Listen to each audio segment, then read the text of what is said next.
When you're struggling to feel really happy, are you like me? Do you make super healthy choices like turn on the Xbox, crack open the pantry, lay on the couch all day and do nothing? Is that where you find your happiness? Yes. Can we just end the episode right here? I think that's it. Seriously, though, do you ever find yourself making perhaps not the greatest choices when you're feeling not happy? Those things are great for putting a Band-Aid on whatever pain you're running from. But to find real happiness, that thing that we're always chasing, it's already inside you. And today we're going to talk about how you can find it. But first, this is the Fit Mess, where together we learn to develop habits that help us live beyond our mental health struggles to create happier, healthier lives. He's Zach. He lives in the future with his anxiety. He's Jeremy, and he lives in the past with his depression. And we get together once a week in the present to share the obstacles we face and how we overcome them. So, Jeremy, do you know why I love the name of our show? Why is that? Because it's kind of a play on words, right? Like the fit mess, right? We're trying to be fit. Everything's messy. It's not fitness. Right, all that. right. So I really love a good play on words. Sure. And our guest today has a really nice play on words that includes a swear word. And I super appreciate play on words that may be swearing. And our guest today is Andrea Vallely from Shift Happens, and I cannot wait to talk to her. One of the things you're going to hear in the interview with Andrea is a word that I don't think either you or I had heard prior to this interview, Zach, and it was decreating. When it comes to the stories you tell yourself, the things you believe about yourself, doing the work to decreate those things so that you can start to have a better relationship with yourself, whether it's that traumatized inner child or the person within you that you still struggle with every day. Working to decreate those stories is such a powerful way to look at the way that those things have an impact on your life.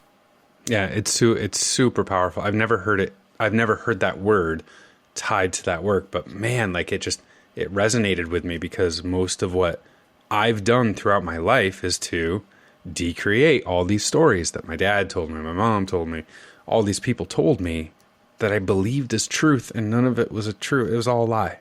So I loved that word, and I loved how, she kind of tied it together with so many other things. And one of those things, quickly before we get to the interview, is the idea that we so often, I'm one of the kings of this, looking for some sort of external thing to find happiness. A lot of times it'll be finding something in the pantry that makes me feel a little bit better. Sometimes it's turning on the Xbox to play a video game to try and find a little happiness there. All these things that pacify the pain for the moment, but the minute they're over, all that pain is still right there because you didn't take the time to acknowledge it, process it, let it go through so that you can actually find that happiness that already lives within you. You just have to find a way to tap into it. It's just that easy, right? Just that easy. So I actually met Andrea a few weeks ago, and we were having a conversation around that very thing, what it means to find that inner happiness, to find that inner well-being that is drowned out by all the crappy stories you tell yourself and all the external things you're turning to for happiness. So again, our guest is Andrea Vallely from Shift Happens, and we started by talking about that. How do we stop looking outward for happiness and find it inside by decreating all of those old stories? We're trained innocently to believe that our happiness and peace of mind is outside of us. We're trained to believe it's in things. So it's the I'll be happy when syndrome. When I get that, when this happens.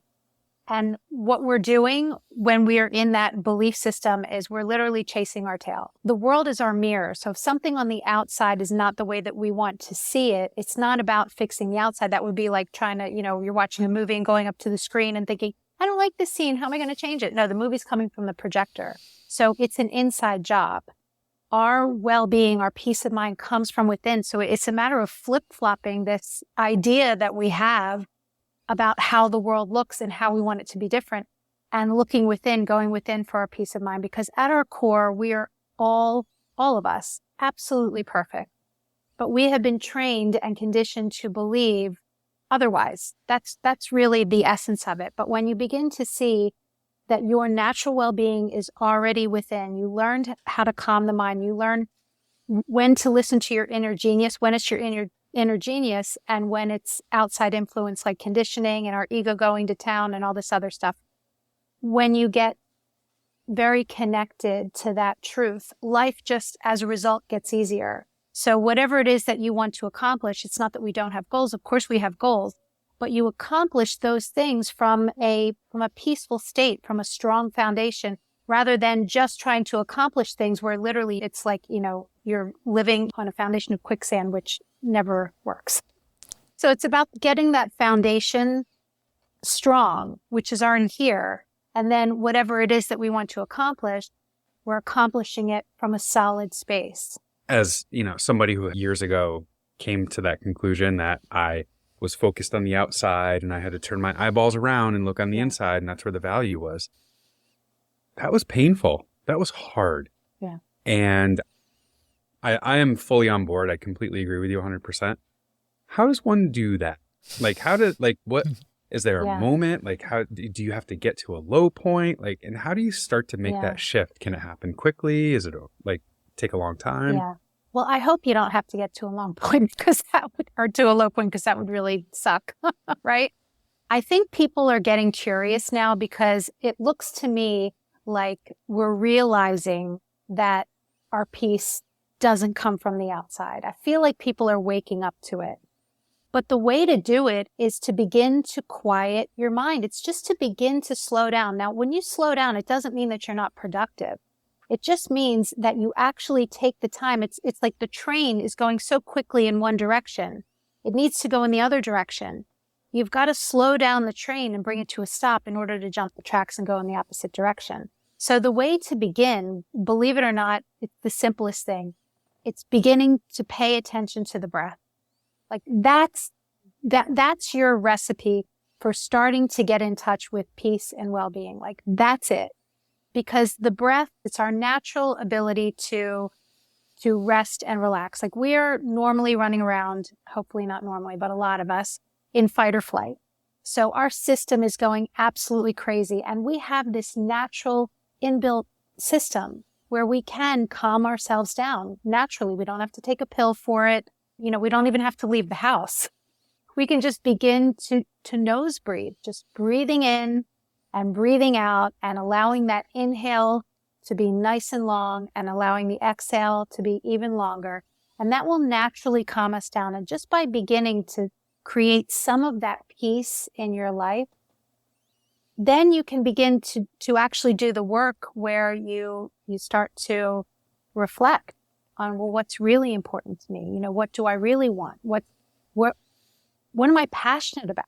I think that gets lost so easily is we're not trained to do what we're passionate about. We're a lot of times trained to think, well, I need to get this degree. I need to do that. I need to make this. And then when I retire, I'll do what I'm passionate about. And it's really the other way around, because if you follow your passion and you get in touch with your inner genius, you get in touch with your heart, what you love to do will create everything that you need in life. So I'm curious about your struggle with this, because I've heard advice. I've given this advice of, slow down, take time. Don't let the world, lead you around with a leash like a dog. Yeah. I imagine, like most of us, it's not perfect for you. So where are you at in this? Are you at a place now where where you can see it in a moment and stop it and get it under control? Or do you still lose it and the world, and right. just, do you still fight with it too? Or do you have it completely under control and life is perfect?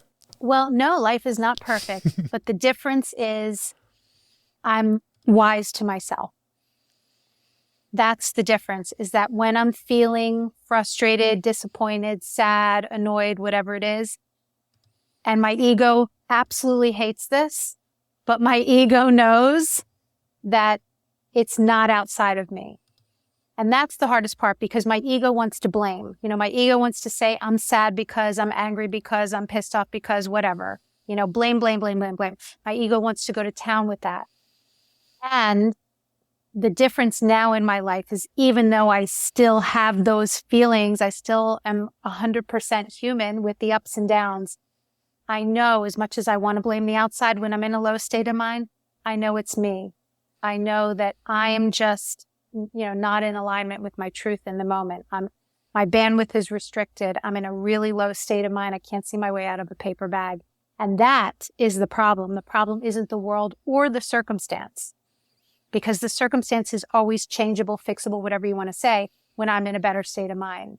I struggle with that a lot, with people in my life where like it's accountability, right? It's Mm-hmm. when something bad happens, whether it is, a personal internal thing or something outside, you really do want to blame someone else. And Mm-hmm. that, I mean, unfortunately, that's something that a lot of people do. And it's an accountability thing. And that's such a hard shift to make, to go, my bad, that was me, and take that ownership and push forward with it. Like, how do you have any tips for, I guess, beating through that? Because like you said, your ego doesn't like it, No. and nobody likes admitting that they were a problem. So Yeah. how do you kind of take those first steps there? Well, here's the thing. It's not that we allow people to walk over us. It's that we realize, oh, they're not responsible for my happiness and peace of mind. That is my responsibility. If I expect somebody else to fill that void for me, okay, if that's a void and I expect something outside of me to fill that, that's my bad. But if somebody on the outside, if I don't like what's going on, it doesn't mean that I don't change it. It doesn't mean that I don't take precautions to change the situation or step away from it. But what it means is I'm not at the mercy of it. I'm not suffering because of it. I know that I'm feeling these feelings. It's not because of the other person or the situation. It's because I've got some insecure thinking going on that I've made up about the world not being perfect the way it is. And I don't have to suffer because of it, but I may still make those changes, and I find that, it's about evolving. It's about our spiritual evolution. And as our frequency changes, as our awareness, as we become more aware, as we wake up, there will be situations in our life that at one point were fine for us that are no longer fine for us. There will be people in our life that at one point were fine for us that are no longer fine for us. But what happens is that it's not a problem because you feel that evolution within yourself and you're okay. Every shift is coming from love. Every shift is coming from love. Even if it doesn't feel good, we know that it's coming from love. So that's the game changer. And again, it's not that there's not discomfort. It's not that we don't get sad or that I don't get sad. It's not that I don't go through all of these feelings, but I know the feelings are not because of someone outside of me. The feelings are because there's a part of me that believes that my happiness is based on that situation. And I know that's not true. So that's the game that I have to play in my mind. You know what I mean? Knowing, oh, wait a second. This is an illusion that I'm buying into. I'm buying into this illusion. I'm giving it meaning. Mm-hmm. So I'm deciding whether I suffer or not.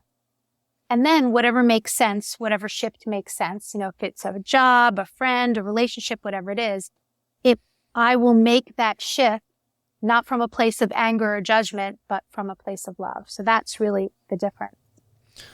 You mentioned the discomfort and the pain that comes with those moments. A lot of people cope with that in really unhealthy ways. You've mentioned the breath, like when you're sort of caught in the storm, to sort of center yourself there. A lot of people, and me in the past included, would often run to the fridge and find a beer to pour on that fire and try and put it out. What are some healthier ways? How do we learn to sit with that discomfort and allow it to process naturally rather than letting it take up space in our body and lead to the damaging effects that we know that negative stress does have on our bodies? Yeah. Well, first of all, it's okay to feel all those things. It's a matter of not owning them, just allowing those feelings to move through you. So, for me, it's acknowledging the feelings, allowing them to move past me or to move through me without attaching to the story. And this takes practice because when we're feeling upset, we've got a because going on. I'm upset because. So to detach from the because, which the ego doesn't want you to do, but to detach from that because and just allow yourself to actually feel the beauty of those feelings, feel the energy behind those feelings, and allow them to pass without attaching to the story. That's where the magic happens. That's where you transmute the energy rather than either keeping it inside and pretending it's not there or, whether it's alcohol, food, relationship, sex, drugs, whatever it is. It's actually transmuting it so that it doesn't sit in the body. We're not pretending that it's not there. We're allowing the energy to move through us. So, that's the magic of appreciating these ups and downs that we have as human beings, the feelings that we have. Because guess what? If we never feel the lows, how can we appreciate the highs? We can't. But if I'm in the lows though, and I'm listening to this, trying to feel better about myself, and I'm hearing, all I need to do is appreciate how crappy I feel right now. Yeah, I can hear the listener right now going like, how the hell am I supposed to do that? They're how do calling you me see names. it that way? Right? Yeah. Well, here's the thing. At the moment, it's not easy to appreciate it, but it's about allowing it to, it's, you don't want to pretend it's not there, but then you don't, but here's where like Gestalt therapy goes wrong, in my opinion, is that Gestalt therapy is, well, I'm just going to beat it out, into a pillow or something, but you're beating it out and giving it energy. You're beating out the thing that you're making up is causing your distress. So when you allow that to move through you without the story behind it, that's the clincher. It's like without the story, just the feelings. I'm not saying this is easy. This takes practice. That's how we transmute it. When we beat it out of ourselves with the anger towards something, we're giving it energy. We are actually creating more of it. We're innocently creating more of it. So it is allowing it to move through you. But the other thing that I want to say is like, listen, if you're feeling that distress, I mean, to me, the best thing that you can do if you're not able to just allow it to move through you in the moment is literally move. Go to the gym, go outside for a walk, do some jumping jacks. I mean, that just gets your endorphins flowing. I mean, I know for myself, if I'm in a low mood and I, go to a yoga class or I go to the gym or, just hop on a bike, which I don't do very often, but the gym and the yoga class I do very often, right? That just lifts my mood right away. And the beautiful thing is once your mood is lifted, then you're in a better state of mind. So you see that what you were upset about has no value. You just see it. It's like you're seeing it from a different vantage point. You're seeing it from, I call it above the maze. Mm-hmm. When you're above the maze, you can very clearly see how to get out. When you're in the maze, good luck. I got to share one thing because like everything that you're describing, Jeremy knows exactly where I'm going with this because 2.5 years ago, my wife and I got divorced. We came to the decision. It was the right decision. And I had this day where we decided and we're like, we're going to do this. Yeah. And I just sat with it. It was painful. There was a lot of emotions. It was sorry, like all of these things. And I sat with it for 3 days. It was like, I'm going to feel these things. I'm going to feel them. Meditate. I'm going to breathe. I'm just feel them. I didn't blame anyone. On the third day, like the fog kind of lifted and I was just like, hey, I'm okay. I'm all right. You just described like that experience that I went through. So I really wanted to share that with you that like, hey, here's an experience of this. But I wanted to tell people who are listening that like, hey, it doesn't sound easy and it is painful, but I've done it. Like it actually works. And Jeremy picks on me because he's like, oh, you grieved for 3 days over your 20-year marriage and you're good. Like, no, I did it differently. And it allowed me to get through it a little bit easier. Yeah. Wow. That's beautiful. And that's, I'm going to say really very fast for you to have gone through that, after a 20-year marriage. That's huge because usually there's a lot of contemplating on something like that because it's big. It looks big to us as humans. Looks big to us. And it is. We feel that. So that's really, really brilliant. You were able to recover from that very quickly, in my opinion. There were still lingering emotions afterwards, of course, but it was, the bulk of it was 3 days. Jeremy still shakes his head up. He's like, 3 days, dude. Well, and I don't want to take the Superman cape off of Zach for this or anything, but I don't want the listener to think, hey, if you're going through something, it should only take you 3 days to get through this. That 3 days followed years of work that Zach has been doing. So he had the tools to sort of go into that cave and fight those feelings and come out the other side. It's a learning curve. It is a learning curve. You went through a marriage. There was a ton to learn in it. And, if we don't learn it once, it's going to come back and bite us. Like there's so much to learn from that. So I think like those are the nuggets. Or to realize, okay, who am I now? How did I grow? What did I learn? And what can I do differently or not? One of the things that comes to mind with this is, as I imagine Zach in that space or anybody sort of trying to cope with those feelings and the amount of negative self-talk that must pop up. Like, I screwed this up. What did I do wrong? This is something I lived with my entire life until about a year ago. Some work I did finally destroyed that voice. I literally remember the last time I had a full negative thought and went, wait, that's not true. And So I don't deal with that anymore because of the work that I've done. For someone who's still struggling with, I'm an idiot, I can't believe I screwed this up, what's wrong with me? How do they get themselves through that awful cycle? Well, here's what I want to share, which to your point, right? It was like a couple of weeks ago, I found myself so upset over a situation, like so upset. And I came home and I was like, oh my goodness, I am so crazily upset about this situation. I couldn't get over how affected I was by it. So I was in that state of like, I should know better. You know what I mean? I do this for a living, I should know better. But it was so interesting because what I came to terms with was I realized that, oh my God, I felt like I was back in elementary school. And I realized I had this stuff from elementary school that, as we say, got triggered. And I realized that's where the pain came from. It was so amazing because I said to my husband, I'm like, oh my God, I don't think I've thought about this in like 30 years. Like, where did this even come from? But it hit me over the head and it hit me hard. So I really had to sit with it. First of all, I had to acknowledge and see what it was. And then I had to sit with it. And to be honest with you, do you know what I did that like really, really helped me? Was I did this havening technique, which I can't even really explain. Just go Google it. Like go on YouTube and look up the havening technique. I literally did this, which my husband sent it to me. He was like, here, this will make you feel better. And I have to tell you, it honestly did. It honestly did. But I had to see what it was. And it actually took me a little bit of time because I'm like, how am I so triggered by this? This is crazy.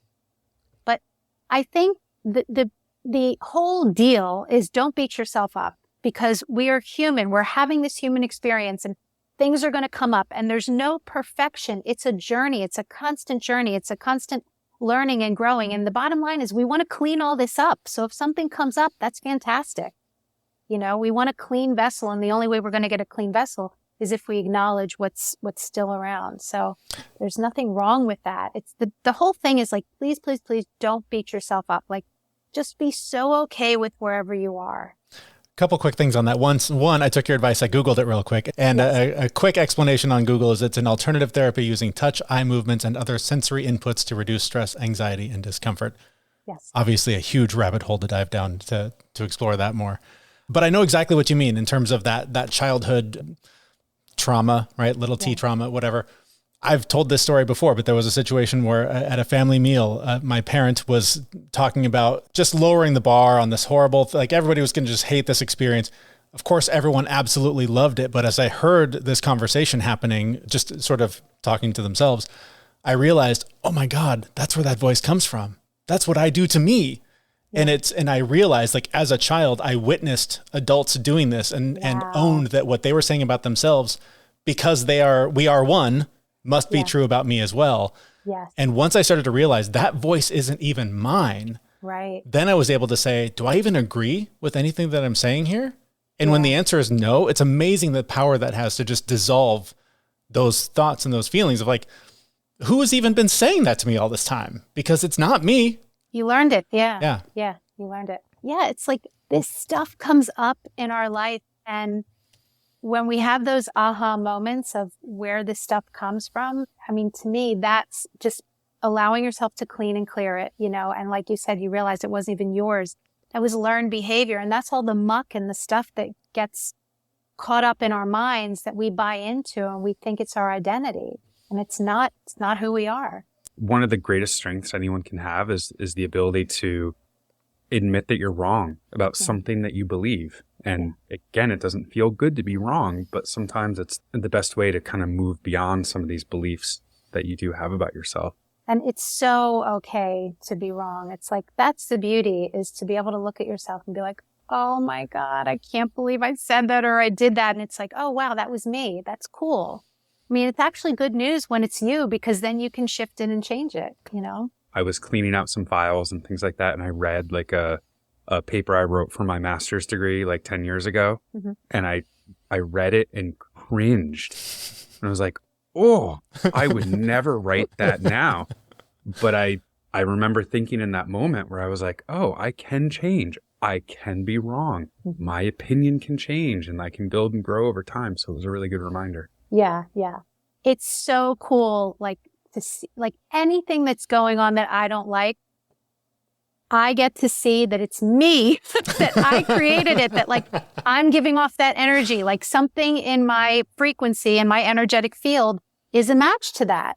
So it's nobody else's fault. I created it. Like that's been the biggest learning for me. It's like, oh, that's me. Guess what? That's me. So if I'm out there writing that master's degree paper 10 years ago right now, what advice do you have for me as I'm, searching for that inner peace, trying to stop blaming the outside world, all the things that we've now talked about for the last 25 minutes or so? Where do I start to try to unravel this mess that I've put myself into?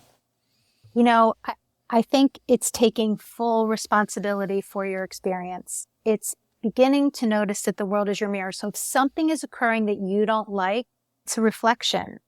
So it's taking responsibility for it. Like even if it's something awful and horrible, you're a match for it somehow. So it's usually going back in and jacking up your self-worth. It's like remembering, I'm okay as I am. I mean, I think all of the things that cause us discomfort are the negative stories that we tell ourselves about ourselves. And sometimes we don't even realize that we've got this storyline of like, I'm not worthy, or, I'm not good enough, or I'll never be. So it's recognizing that you've got a storyline going of, well, that could never be good in my life because it's all self-reflection. And here's the thing I want to say is that it's so innocent because we don't realize that we are doing this to ourselves. We don't realize it. And again, somebody listening might be like, well, I didn't beat myself up. I didn't cheat on myself, those kinds of things. But there's a belief going on that I always meet somebody who cheats, or I'm not good enough, so people take advantage of me. There's some belief underneath that that's going on. So it's not about being negative to yourself about it. It's about realizing the perfection of you. Shifting that story. It's realizing the perfection of you. It's not accepting people that aren't good to you in your life. Okay? It's not accepting situations that are under par for what you want for yourself. I think so often we accept situations that are not good enough for ourselves because we've got a story. Well, at least I have that. I mean, how many times do we stay in a job? Well, at least I have the job. Or we stay in a relationship. Well, at least somebody loves me. No. No. When we go back to self and realize we are perfectly perfect, no matter what the outside of us looks like, no matter what we've been through, it's not our identity. We are here now. We can always start again. That's like the big thing. We can always start again. And it comes back to seeing the perfection of who we are in every moment and living from that space. So we want to de-story, decreate, and delete all of the stories about our insecurities, because we've just been giving them life and they're not true. Wow. I love decreate. I have not heard that before, and that just struck a chord with me. I love that word. That my husband says, we're going to 3D this. And he says, we're going to de-story, delete, and decreate. And because there is no time, space, and matter, okay, now I'm getting a little weird, but because everything's linear, right? We can actually do that when we command it, right? Mm-hmm. Because we're the ones that are hanging on to our past. It's not here. We're the ones that are keeping it alive. So we can delete it. We can de-story it. We can decreate it. We don't have to keep any of that alive. Yeah. We can always begin again, because the only thing that's really true is this moment. All good advice. Where can we learn more about you and the work that you do? My website is shifthappens.global. And all of our social media is there. Instagram is Shift Happens Global. Facebook, I know I'm old school. I'm still on Facebook and TikTok. And LinkedIn, you can find me, Andrea Vallely, on LinkedIn. We also have a YouTube, Andrea and Lee Vallely. But basically, if you just go to our website, shifthappens.global, all the information is there. We've got lots of fun, free downloads, morning and evening routine journals. And if you're a parent, 33 ways to start conversations with your kids instead of just saying, how was your day? I like that. Lots of fun things. Our thanks to Andrea Vallely from Shift Happens. You can find out more about her in the show notes for this episode at thefitmess.com. I say it all the time, and some people give me shit about it, and it's fair. I don't really care if people do give me shit about it, but I'm a sensitive guy. I feel my feelings, and I process them. Yeah. I don't, anymore anyway, I don't put them in a box, and I don't put them up on a shelf to never look at again. And I just so really appreciate that that the one story I told about my divorce, and how I handle everything anymore. I just sit and I feel them. Like those emotions are there to be felt, just like happiness, joy are there. Sadness, you got to feel it. You got to get through it. You got to process it in order to get to the other side of it. So I absolutely love hearing that message coming from somebody else who is way more of an expert in this stuff than I am. The missing piece, I think, for so many people in doing that is just taking the time. We're all in such a goddamn rush to get to the next thing, to get to not doing something. And just carving out the time to feel the feelings and process stuff, it's tough, man, especially if you're a parent, if you're working, life's throwing stuff at you all the time, and you have to find it within yourself to make that time for yourself. It's such a cliche thing, right? Like self-care, right? Like, oh, it's doing some yoga, going to a spa, all the things. No, it's just taking a few minutes to feel whatever's going on inside of you and stop running from it. Stop putting it in the box up on the shelf. Give it the space to be felt. That's what it means to process it. Feel that shit. Stop putting it away like it's not going to have some effect on you later. It is. So if it's a few minutes, that's, for us, it's meditation. Sometimes it's the gym. Sometimes it's yoga, whatever it is. Find some time in your day to just connect with yourself and figure out, what am I feeling and what do I need to deal with right now, so that I can find a little bit of that inner happiness that I'm chasing in a box of Oreos or in an Xbox. Shut up, me. Stop talking to me. I thought that was me. But one other thing that she mentioned too is taking accountability and owning your mistakes. I can't stress that enough. Like, that's such a huge piece to this. For years and years and years, I kind of had a victim mentality where none of this was my fault. It was always because I wasn't going to the right school. My mom didn't love me the right way. My dad was a jerk, or like all these other things that were outside of my control. And it wasn't until I actually sat down and was like, this is all my choice. This is all me. I will choose what's going to come next. I will choose how I'm going to take on these things, how I'm going to choose how to feel.